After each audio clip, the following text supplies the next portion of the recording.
Welcome to Tag. We're on number 6. If you've been watching them all, well, thank you for sticking with it. And if you haven't watched them, well, take a look. What I cover is a brief, live recorded insight as to why Tag works. And Tag is all about getting a team, aim, go. And I think of it just like the game. If you've played tag as a kid, tag is something, it's fast moving, it's energetic.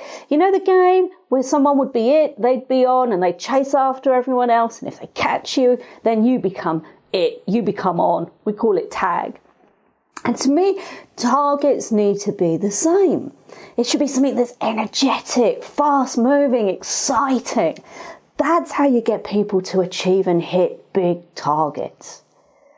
So today, what I want to cover is incentives and positive reinforcement. Now, I've had it said many, many times, and if you read the article, you'll see that I started off. In fact, I have it in front of me. I hear over the years salon owners say it's their job. People nowadays expect something for nothing. And in truth, well, yeah, there is some truth in that. You know, why should we have to keep giving them stuff, giving them this, giving them that?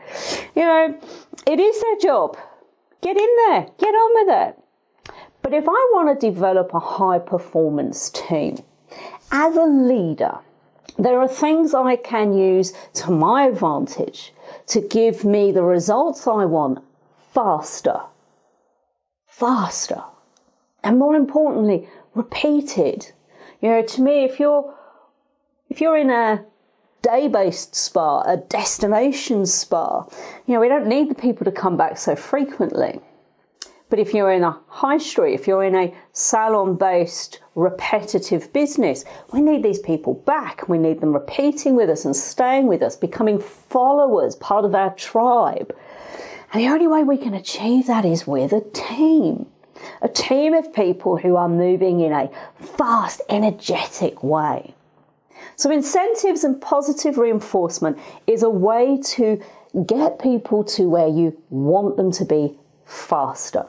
Especially good with underperformers, new people to the business, new people to the industry, but also for those who have been with us for years.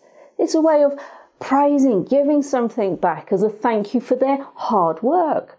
You know, one of the main reasons that people will leave a business will be a combination of how the leader of the business works, that they don't feel appreciated. You know, I can remember going to one particular spa where there'd been a massive drop, we're talking thousands, drop in revenue. And when we dug in to find out, you know, where is this, why has this happened? The team basically turned around and said, she doesn't even say hello to us in the morning. You know, why should we work our socks off for her? She can't even say hello. You know, positive reinforcement, getting our leadership skills right, using techniques to achieve what we need, what we want, which is a profitable business. So, how do we make positive reinforcement work for us? Because there are ways in which we can make it work against us. So I want to cover these bits. And you have to excuse me if I look into the sites, because I've got the post up and I'll put a link to the post so you can see the full thing yourself. But I want to make sure I stay on track because I can talk for Britain. If there was an Olympic medal, I could definitely be in with a chance of winning. So positive reinforcement is a way of, again, hitting our dopamine, our pleasure center. If you've listened to the previous posts, you'll know exactly what I'm talking about when I say I want a hit of dopamine. Dopamine increases our memory, makes us bolder, makes us more confident. We feel good. And when we feel good, it affects everyone around us. Just like negativity, we've spoken about this in the previous post. If there's people or a person within our team that is quite negative, oh, looks like it's going to be a quiet week this week. Oh, well, people around here, well, you know, the locations, oh, they drain. But positivity is exactly the same as that negative effect. Negativity breeds negativity. Positivity breeds positivity. And when we've got a team buzzing with that kind of positivity, it impacts and spreads to our clients. And clients spend more when they feel good. And when we feel good, they feel good. It's sort of a real win-win. So let's cover certain things. If I reward positive behaviour with something people want, the brain will release the happy hormone. And that helps us to speed up development. And that's a fact. We can look from a scientific point of view on how the brain builds automatic behaviour. And that's what I'm after. What I do is I train team members online and in person. And I want to get what I've trained to become automatic. They no longer have to think about how to recommend successfully. They don't have to think about when do I ask the client if they want to rebook. They don't have to do it. It becomes an automatic, just how they perform. That's when rocketing revenue happens. So that's why we want to do this. So teachers, parents, well, let's be honest, whilst we can turn around and say, people these days, they want everything, expect everything, rewards for this, rewards for that. Well, it's not a new thing. Whether it be that you walk into a fast food restaurant and they've got little stars on their little badge to sort of say how they're performing, whether it be that you look at companies and how many of them will do financial bonuses based upon their performance. Incentives, rewards have been used for decades. It's not a new thing. It's just a tool that works, and that's why it's been used for decades. So what can I put in place? Well, just like a target, owners cannot set incentives. Now, this is where incentives can backfire.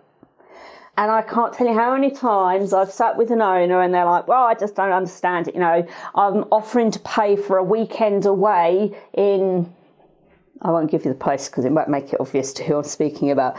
A weekend away in, let's pick somewhere, Copenhagen. And and they know it's made no difference. Made no difference. And I've put UGG boots on there and there's vouchers on there. And all I'm looking for is an increase in retail, and it's made no difference. Who said it?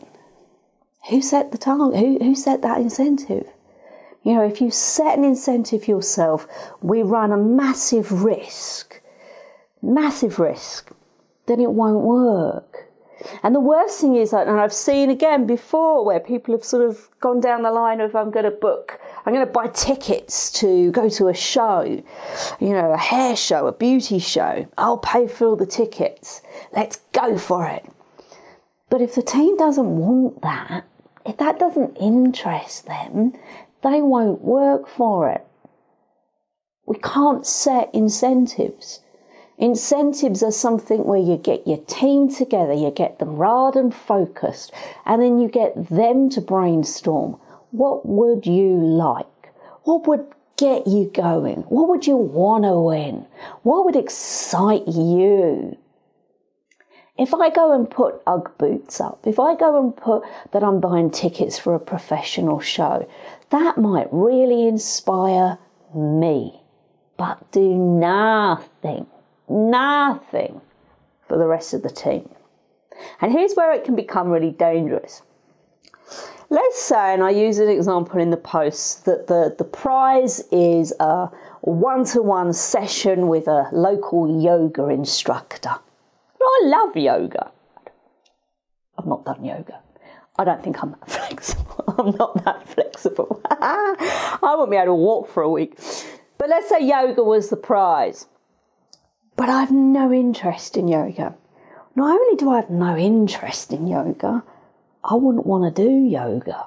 It does nothing for me. And this is where incentives, we have to be careful with how we set them.